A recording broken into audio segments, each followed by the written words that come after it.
പ്രഡിക്ഷനിൽ വിശ്വസിക്കാൻ പാടില്ല എന്നുള്ളതാണ് ഇസ്ലാമിന്റെ അധ്യാപനം ആക്ച്വലി ഉള്ളത്. പിന്നെ ഒരു പൈശാചിക പ്രവർത്തനമായിട്ട് തോന്നുന്നുണ്ടോ? ലിയാഖത്ത് അലി അങ്ങനെ പറഞ്ഞു വെച്ചു. അതെ, അതായത് അത് കോസാലിറ്റിയുമായി ബന്ധപ്പെട്ട ഒരു വിഷയമാണ്. പറഞ്ഞാൽ നമുക്ക് ശാസ്ത്രീയമായിട്ടൊക്കെ നോക്കിയിട്ട് നമുക്കൊരു കാര്യം പ്രവചിക്കാം, കാലാവസ്ഥാ പ്രവചനങ്ങൾ നടക്കാറുണ്ട്. പക്ഷെ ആധുനിക ശാസ്ത്രം മാറ്ററുമായി ബന്ധപ്പെട്ടാണ് അതിന്റെ ഒരു സ്കോപ്പ്. കോടാനുകോടി പ്രകാശവർഷം അകലെയുള്ള ഒരു നക്ഷത്രം എന്തെങ്കിലും ഇൻഫ്ലുവൻസ് ഇവിടെ ഉണ്ടാക്കുന്നുണ്ടോ ഇല്ലേ എന്നുള്ളത്, പിന്നെ ഇന്നാലിന്ന ഇൻഫ്ലുവൻസുകൾ ഉണ്ടാക്കുന്നുണ്ട് എന്ന് കൃത്യമായിട്ട് ഇസ്ലാമിക ശാസ്ത്രമൊന്നും പറഞ്ഞു തന്നിട്ടില്ല. ഞാൻ പറയുന്നത് ഇസ്ലാമിക വിശ്വാസം അനുസരിച്ച്, ദൈവവിശ്വാസം അനുസരിച്ച് ജ്യോതിഷ പ്രവചനം എന്ന് പറയുന്നത് പൈശാചിക മൂർത്തികളെ അവരെ പ്രസാദിപ്പിച്ചതിന് ശേഷം ആ ദൈവത്തിന്റെ സന്നിധിയിൽ നടക്കുന്ന ദൈവവും തന്റെ മലക്കുകൾ എന്ന് പറയുന്ന അനുചര വൃന്ദനും ചേർന്ന് നടത്തുന്ന ചർച്ചകൾ, എന്തൊക്കെ നടക്കണം ഭൂമിയിൽ എന്നൊക്കെ ഇവര് ചർച്ച ചെയ്യാന്ന്. അപ്പൊ ആ രാജസദസ്സിൽ നിന്ന് ഒളിഞ്ഞു കേൾക്കുന്ന പിശാജ്, ആ പിശാജിനെ ഉപാസിക്കുന്ന ആളുകൾക്ക് ചില രഹസ്യങ്ങൾ ഇങ്ങനെ വീതം വെച്ചു കൊടുക്കും. അതിൽ ചില കാര്യങ്ങളും കൂടെ കൂട്ടിച്ചേർത്തിട്ടാണ് ജ്യോതിഷ പ്രവചനം നടക്കുന്നത് എന്നും അത്തരം പ്രവചനങ്ങൾ വിശ്വസിക്കുന്നവന്റെ ആരാധന സ്വീകരിക്കാൻ പാടില്ല, മീൻസ് ദൈവത്തിനടുത്ത് സ്വീകരിക്കപ്പെടില്ല എന്നുള്ളതുമാണ് ഇസ്ലാമിക. കറക്റ്റാണ്, അത് റിയാദത്ത് പറഞ്ഞത് കറക്റ്റാണ്.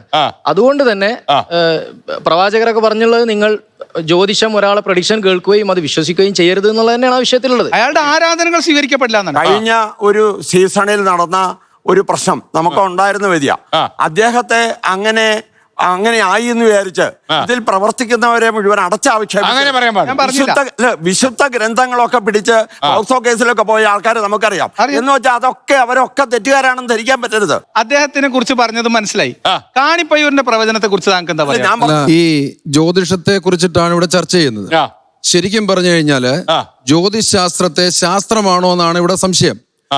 ഈ സനാതന ധർമ്മത്തിൽ ഋഗ്വേദവും യജുർവേദവും 4 വേദങ്ങളുണ്ട്. ആ ഋഗ്വേദത്തിന്റെ ഒരു പാർട്ടാണ് ആയുർവേദം. അത് യുക്തിവാദിയും ശാസ്ത്രീയവാദിയും വിശ്വാസിയും അവിശ്വാസിയും എല്ലാം സേവിക്കുന്നുണ്ട്, രോഗം മാറുന്നുണ്ട്. അതിന്റെ അതിന്റെ അടുത്ത പാർട്ടാണ് ജ്യോതിശാസ്ത്രം. അപ്പൊ ഒരെണ്ണം ശരിയാകുമ്പോൾ മറ്റേത് തെറ്റില്ല.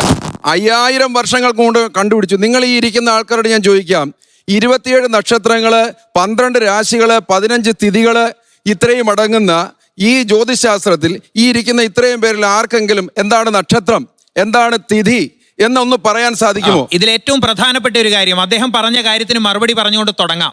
അദ്ദേഹം നവഗ്രഹങ്ങളുടെ സ്വാധീനത്തെ കുറിച്ച് പറഞ്ഞു തുടങ്ങി. നവഗ്രഹങ്ങളുടെ സ്വാധീനത്തെ പറ്റിയാ പറഞ്ഞ സൂര്യനും ചന്ദ്രനും പ്രകാശഗ്രഹങ്ങൾ.